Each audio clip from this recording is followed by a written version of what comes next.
151 మంది ఎమ్మెల్యేలు, 30 మంది ఎంపీలు కూర్చొని 5 కోట్ల మంది ప్రజలు భయపెట్టారు. 5 కోట్ల మంది ప్రజలు ఒక్కడి తెగించాడు.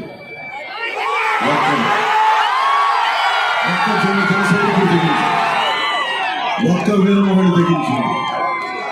కడుపు మండిన సుఖాలి ప్రీతి ఎస్టీ కులాలకు చెందిన ఒక ఆడబిడ్డ తెగించింది. ఒక భవన నిర్మాణ కార్మికుడు రోడ్డు మీదకి వచ్చాడు. కడుపు మండిన గోపాల మిత్ర బయటకు వచ్చాడు. కడుపు మండిన ఉద్యోగి బయటకు వచ్చాడు. కడుపు మండిన ప్రతి ఒక్కరు బయటకు వస్తే వారందరూ వారి వేదన నాకు తెలియజేస్తే నేను ప్రాణాలని పణంగా పెట్టి గుర్తుపెట్టాను. ఎవరి కోసం పెట్టారు ప్రాణాలు?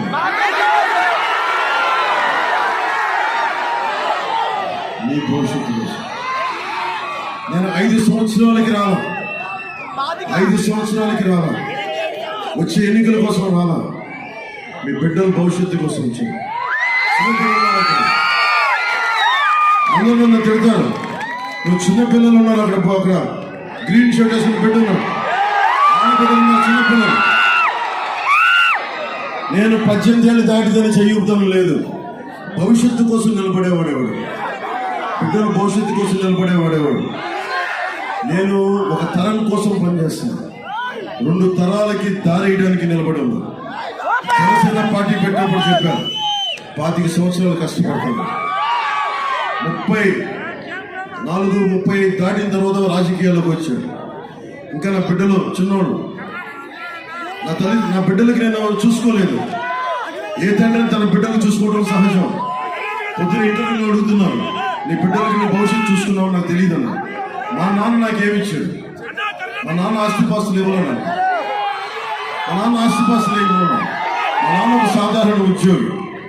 నాకేమిచ్చాడు? ధర్మంగా బతుకమనే ధైర్యం ఇచ్చాడు.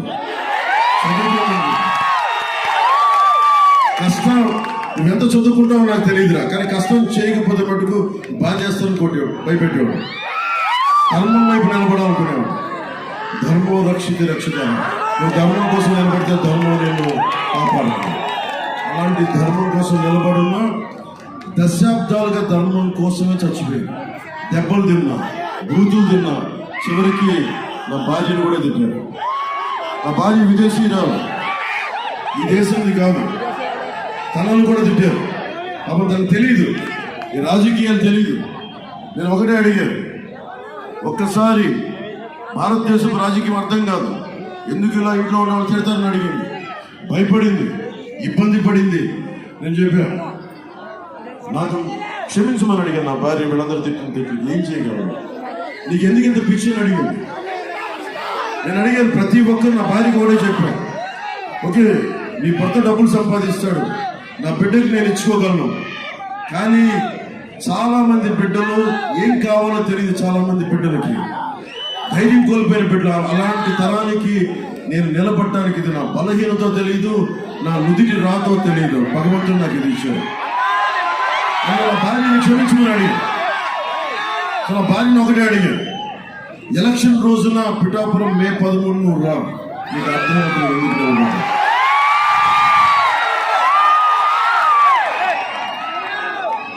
నా భార్యకి తెలియదు పాపం. నేను అడిగాను, తను చాలా గుట్టుగా జీవితం బతకాలని తనకు తెలియదు. భారతదేశం వస్తే ఎంత ఇబ్బంది పెడతారు, ఎంత బాధిస్తారని నేను చెప్పాను. మనకి విదురు నీతి ఉంటుంది. ఒక గ్రామం కోసం, ఒక కుటుంబం కోసం ఒక వ్యక్తిని, ఒక గ్రామం కోసం ఒక కుటుంబాన్ని, ఒక రాజ్యం కోసం ఒక గ్రామాన్ని బలి చేయక తప్పదని నేను ఒకటే చెప్పాను నా భార్యకి. 5 కోట్ల మంది ప్రజలకి మన కుటుంబం బలైతే పర్వాలేదు ఒప్పుకోండి. నా భార్య కూడా చెప్పాను, నేను చాలా మంది గూండాలతో గొడవ పెట్టుకున్నాను. మీకు తెలుసు, మన సాయిధరం తగ్గిస్తే కూడా సభలో ఇలా రోడ్డు మీద వెళ్తుంటే రాళ్ళు విసిరేశారు, గాజు గ్లాస్ విసిరేశారు, ఒక బాటిల్ విసిరేశారు. ఆల్రెడీ దెబ్బతిన్నాడు పాపం. నా కోసం వచ్చాడు, తలకు తగిలి ఉంటే ఇంకొకసారి ఏమైందో తెలియదు.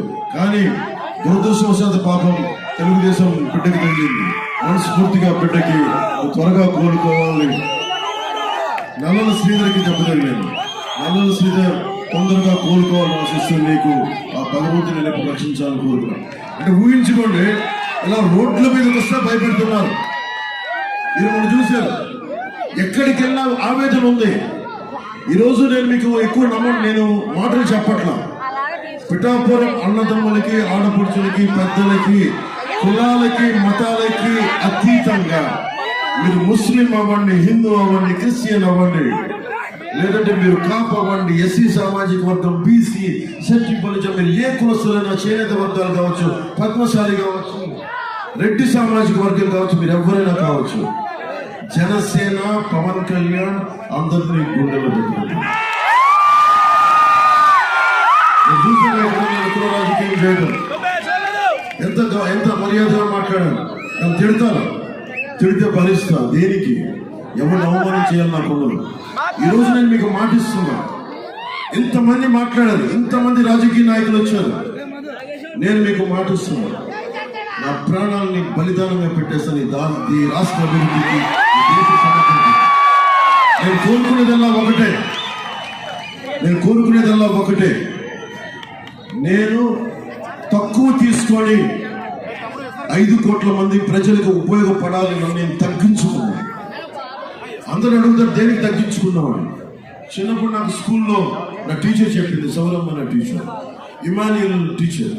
ఆవిడ ఒకటే మాట చెప్పింది, బైబుల్ సూక్తి ఒకటి చెప్పింది. చాలా 4వ తరగతి 5వ తరగతి.